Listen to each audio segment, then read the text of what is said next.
शिवाजी महाराजांना मी प्रथमतः अभिवादन करतो.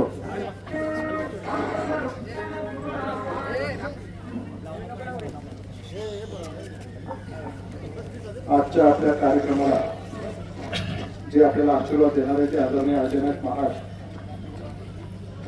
आदरणीय शेजारच्या गावचे सरपंच सुनील चव्हाण, अभिषेक पारखे, भाऊसाहेब कुंभार, इतर सर्व मान्यवर, जाधव साहेबांनी आताच मार्गदर्शन केले, पत्रकार मोरे सर, बंधू भगिनी आणि पवार परिवारावर प्रयोग करणारे आपण सर्वजण इथे जमलो. आज वृषिता मयूर पवार हे नवीन नाव ठेवले मुलीचं, मयूरच्या. आता काय नवीन नवीन ते नाव येतात.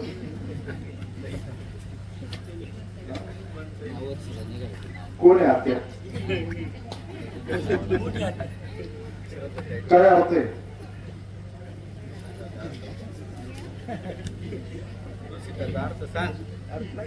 नंतर सांगतो. आणि आदित्यच्या मुलाचा बर्थडे वृषभचा, चांगला सूट घालून होता. लहान मुलाचा वाढदिवस म्हटलं तो नंतर कंटाळत होता. आणि आपण सर्वजण ह्या कुटुंबावर प्रेम करणारे, दशरथ पवारांवर प्रेम करणारे, या कुटुंबाने दशरथ पवारांची मिसेस आमचे काकू या गावचे सरपंच म्हणून राहिलेले आहे. तुम्ही सर्वांनी त्यांना तो बहुमान दिलेला आहे. या कुटुंबाचा समाजकार्य आणि राजकारणामधला एक वसा आणि वारसा आपण पाहिलेला आहे. दशरथराव पवार हे वल्लभशेठ बेनके साहेबांचे अत्यंत निष्ठावान सहकारी. या तालुक्याचे पंचायत समितीच्या सभापती झाल्यानंतर गावच्याच प्रती नाही तर तालुक्याच्या प्रती जे जे मला काही करता येईल ते करण्याचं प्रामाणिकपणे काम दशरथराव पवार साहेबांनी केलेलं आहे. अजित दादा तर जेव्हा जेव्हा दशरथराव पवार येतील हक्काने भाऊ किंवा हाकणार. आणि दादा समोर बोलायची कोणाची हिंमत नाही. पण वल्लभशेठ आणि दशरथराव पवार जर एकत्र दादा समोर गेले तर काय बोलू द्यायचा नियम नाही. अजूनही मला आठवते की मागच्या 12 वर्षापूर्वीचा जो कुंभमेळा होता तेव्हा मुंबईच्या सह्याद्री अतिथीगृहामध्ये अजितदादांसमोर वल्लभशेठ बेनके साहेब आणि अजितदादांची जेव्हा कुंभमेळ्याच्या नियोजनाची बैठक झाली तेव्हा या तालुक्यातले सगळ्या काम तर नियोजन बारकाईने दशरथराव पवारांनी केलं होतं. आणि ते काम मार्गी लावण्यासाठी, प्रत्यक्षात उतरवण्यासाठी तेव्हा त्यांनी ती मेहनत घेतली होती. कोरोनाचा काळ होता. मी जेव्हा आमदार झालो तेव्हा निसर्ग चक्रीवादळ आलं होतं. आपल्या परिसरातले अनेक आंब्याचे पिकं गळून पडले होते आणि आंब्याचं नुकसान भरपाईमध्ये ते यादीत समाविष्ट नाही. सरकारकडे तशी तरतूद नाही असं आम्हाला अधिकारी सांगायचे. सरकार मदत करायला तयार. आणि दादांचा जेव्हा मला फोन आला की मला जुन्नर तालुक्यामध्ये जिथे नुकसान झालंय तिथे भेटायला यायचंय, तर तालुक्यात बऱ्याच ठिकाणी नुकसान झालं होतं पण न्यायचं कुठं, तर विशेषतः आंब्याची बाग जिथं नुकसान झाले असेल तिथे न्यायचं म्हणून मी दादांना खास इकडे आणलो. दादा जेव्हा आले तेव्हा गावातला जो बायपास बाहेरून जो रोड जातो तिथं दशरथराव पवार उभे असते. आणि मग दादा आल्यानंतर पुढे आमोर बोलले बसले होते. दादा मागे, त्यांचे शेजारी मी, कलेक्टर सुद्धा होते आणि सभापतींनी गाडी आली दादाची. त्याने काय भाव की मास्क कुठे, त्याला आहे ना मास्क तोंडाला तुझा सकाळला आणला, त्याने मास्क लावा पहिलं. आणि दशरथराव पवारांचा आग्रह की ब्रह्मनाथ मंदिर असता.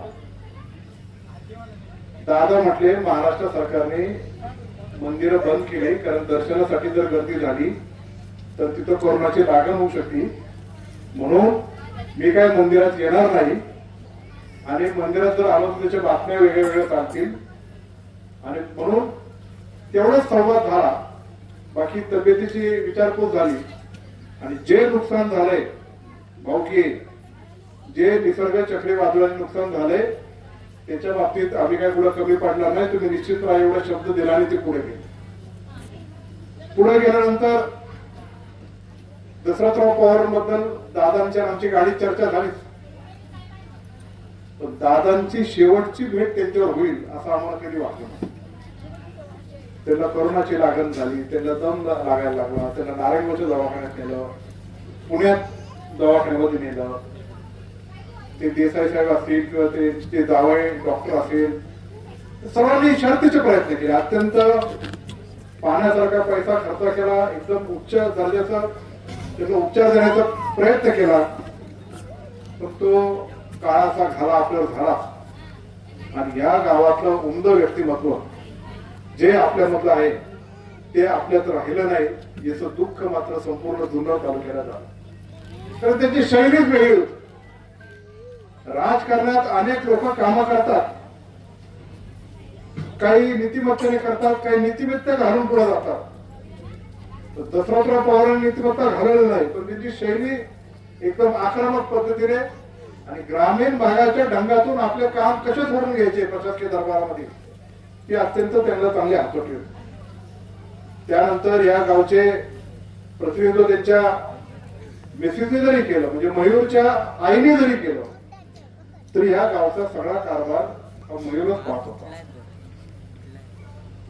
आणि तेव्हा मी आमदार होतो आणि आजपर्यंत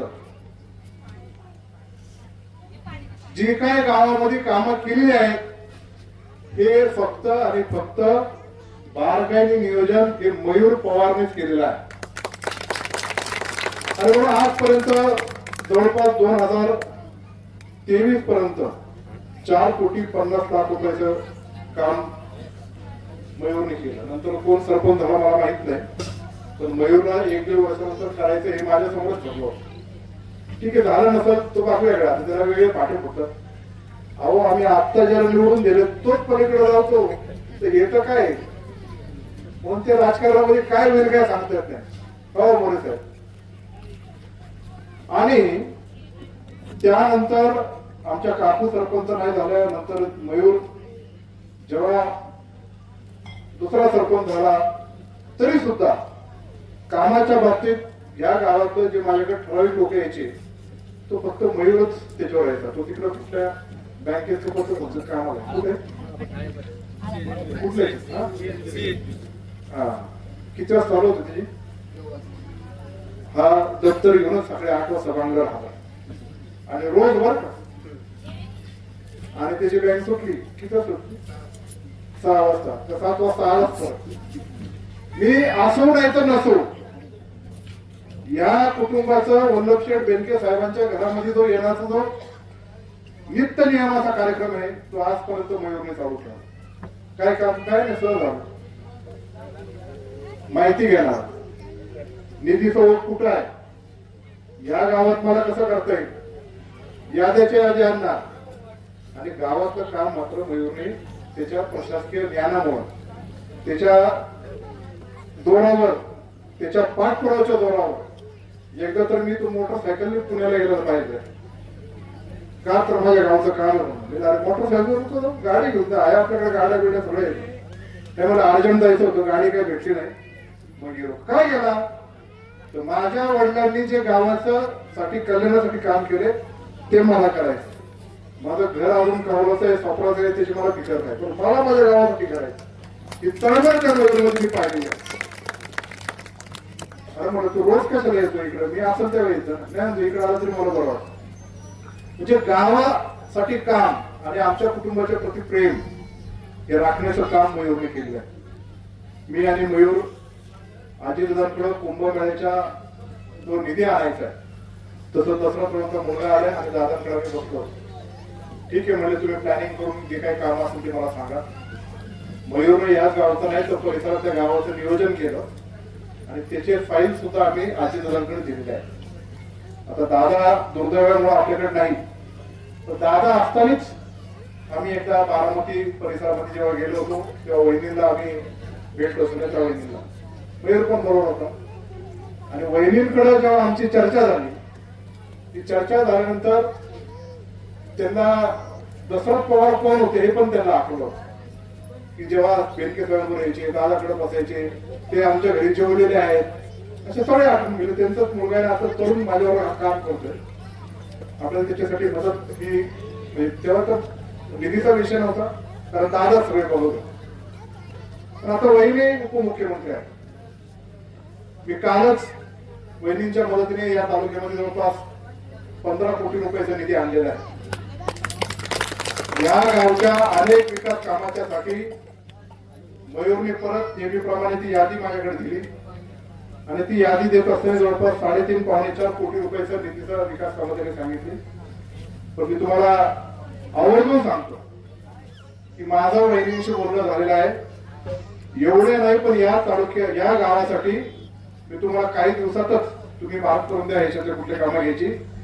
2 कोटी रुपयाचा निधी या गावच्या विकासासाठी जे मयूरच्या माध्यमातून होत आहे ते मी करण्यासाठी कटिबद्ध आहे आणि ते मी करेन. आता निवडणूक आहे. शेवटी सुनीलने सांगितल्याप्रमाणे ते खरं आहे की गाव ठरवते की कोणाला मतदान करायचं हे करायचं. आम्ही काय फक्त तुम्हाला विनंती करणार आहे, ते मला तुम्हाला विनंती करायची. आम्ही काय राजकारणामध्ये काही कटशाह करणं, कोणाला हरवण्यासाठी किंवा कुठल्या बाबतीत एक वेगळ्या दिशेने नेण्यासाठी किंवा आमचा मोठेपणा मिळवण्यासाठी आलेलं नाही. जे सेवेचं व्रत आम्ही घेतलंय ते पदावर जरी नसलो तरी सेवा ही आम्ही करतच आलोय आणि भविष्यात करतच राहणार आहे. मला एवढ्या निधी पुरतं आपल्या गावापुरतं सीमित राहायचं नाही. मयूरच्या पाठीमागे भक्कमपणे तुम्ही उभे राहा. या 8-10 दिवसामध्ये 2 कोटी रुपयाचा निधी तर मी या गावाप्रती आणलंच, कारण तुमच्या गावामध्ये आचारसंहिता असल्यामुळे तो क्रमाने काढू शकलो नाही. पण जे काही कामं मला मयूरने सजेस्ट केले आहेत ते वर्षभरामध्ये ही सगळीच्या सगळी कामं पूर्ण करून द्यायची जबाबदारी तुमच्या समोर हे अतुल बेनकेची आहे. कारण आपलं नातं आहे पवारांबरोबर, या पारुंड्याबरोबर. या पारुंड्याकरांचं प्रेम कधी राष्ट्रवादी काँग्रेस पक्ष, आदरणीय पवार साहेब, आदरणीय अजितदादा, आदरणीय वल्लभशेठ बेनके साहेब यांच्यावर कधी कमी झालं नाही, कारण हे आपलं नातं वेगळं आहे. आणि सुनील पण होतं. सुनील आता शिवसेनेचं काम करतो, पण चांगला तरुण पोरगा काम करतो म्हणून त्याला प्रोत्साहन देण्यासाठी तोही आला.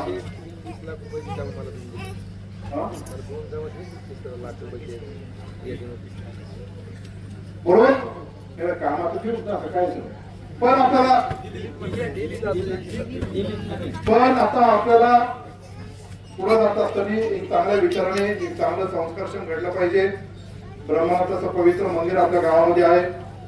आपण जेव्हा अशा वाढदिवस आणि नामकरण समारंभाला येतो तेव्हा ते मुलाचं चांगलं भलं हो, त्यांच्या आयुष्यामध्ये अत्यंत आपल्या सगळ्यांचा ज्येष्ठांचा आशीर्वाद राहावं अशीच आपली सदिच्छा असते. मग तो आशीर्वाद चांगल्या फलश्रुती आणि चांगलं फली द्यायचं असेल तर आपण पण सगळ्यांनी या कुटुंबाच्या पाठीमागे एक भक्कमपणे साथ देण्याचं काम ही गोष्टी केल्या पाहिजे. म्हणून आपण सर्वजण इथं मोठ्या संख्येने उपस्थित झाला. मी वृषभला दुकानवर सुरू झालं, त्याचं नाव सभापती. हा का तो चांगला अजितदादाच्या कलरचा जॅकेट आणि वृषिता या कन्याला आज इथं नामाकरण दिले. त्यांना भरभरून आशीर्वाद आपल्या सगळ्यांचा लाभत आहे. आमच्या बेनके परिवाराच्या वतीने पण आणि जुन्नर तालुक्याच्या आम जनतेच्या वतीने मी या दोन्ही बाळांना मनपूर्वक शुभेच्छा त्यांना देतो. वृषभ मोठं झाल्यानंतर एक चांगला अधिकारी हो अशी माझी त्याला सदिच्छा असणार आहे. राजकारणातल्या माणसाला प्रत्येक 5 वर्षाला परीक्षा द्यायला लागते, पण एखादा मुलगा चांगला शिकला आणि चांगली दमाची परीक्षा दिली तर आयुष्याच्या शेवटीपर्यंत त्याला त्या परीक्षा परत द्यायला लागत नाही, तो चांगल्या पदावर होतो. म्हणून मी त्याला सांगतो की चांगल्या प्रकारचा अधिकारी हो. ब्रह्मनाथाच्या पवित्र मंदिराचे आपले आदरणीय अजयनाथ महाराज ज्याने अनेक वर्ष सेवा आपल्या मंदिराची आणि आपल्या सगळ्या भाविक भक्तांची केली आहे, त्यांचं पण मंदिराच्या प्रती जे काही काम होतं त्याचं आम्ही जे काय करणं शक्य झालं ते मयूरशिवाय शक्य झालं नसतं.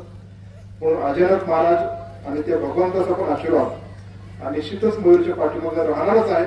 त्याच्याकरताच अजयनाथ महाराज इथं आलेत असं मला इथं वाटतं.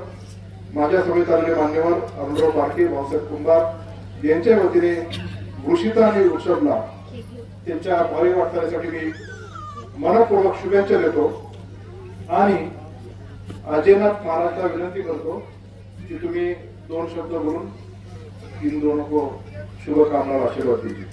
धन्यवाद. जय शिवराय.